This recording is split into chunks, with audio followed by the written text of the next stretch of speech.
Some of the best habits you can build into your client's routine are including a warm up and cool down in every exercise session. By doing this, you will ensure you are helping your client properly prepare for exercise and mitigating risks from stopping exercise abruptly. You will create a structure for including flexibility exercise to improve range of motion.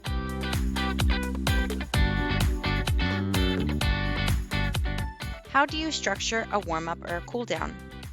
Can you just randomly prescribe exercises?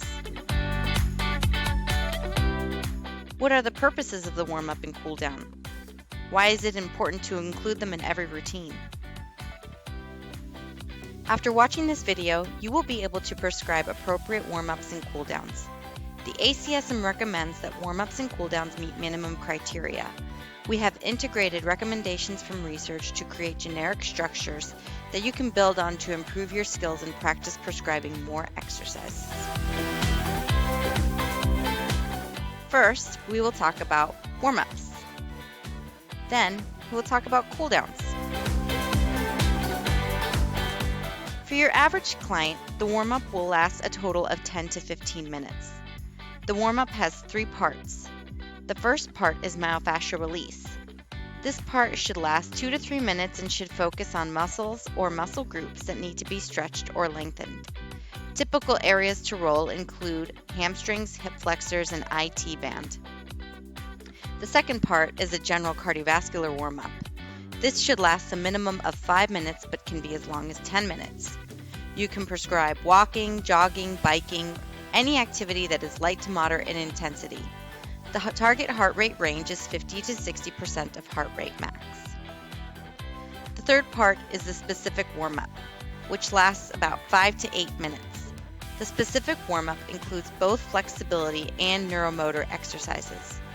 The exercises you prescribed in the specific warm-up will depend on the activity your client is preparing for. For most clients, you can prescribe a mix of static and dynamic exercises. For clients preparing for strength and power activities, you should avoid prescribing static exercise. Additionally, ballistic exercises should be reserved for athletes whose sports require bouncing. The flexibility exercises should be followed by exercises to help them prepare for the workout. This might include neuromotor exercises like air squats, skipping, or unweighted versions of the exercises in the workout. In the case of athletes preparing for sport, you can prescribe sport-specific neuromotor exercises like passing, shooting, and tossing. The warm-up serves several purposes. It increases the heart rate, increases tissue temperature, circulates blood from the organs to the periphery, reduces the risk of cardiovascular events, and primes neural pathways for activity. The cool down should last 5 to 10 minutes. There are only 2 parts to the cool down.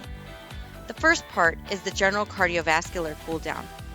This should last a minimum of 5 minutes and can closely mimic the general cardiovascular warm-up in intensity and modality. The second part is flexibility.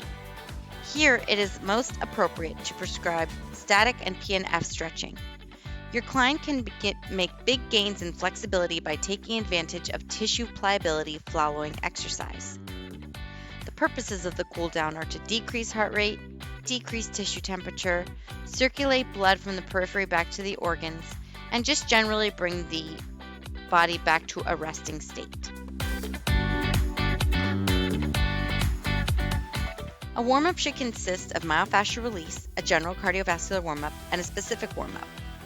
The warm-up should prepare the body for activity both physiologically and neurologically.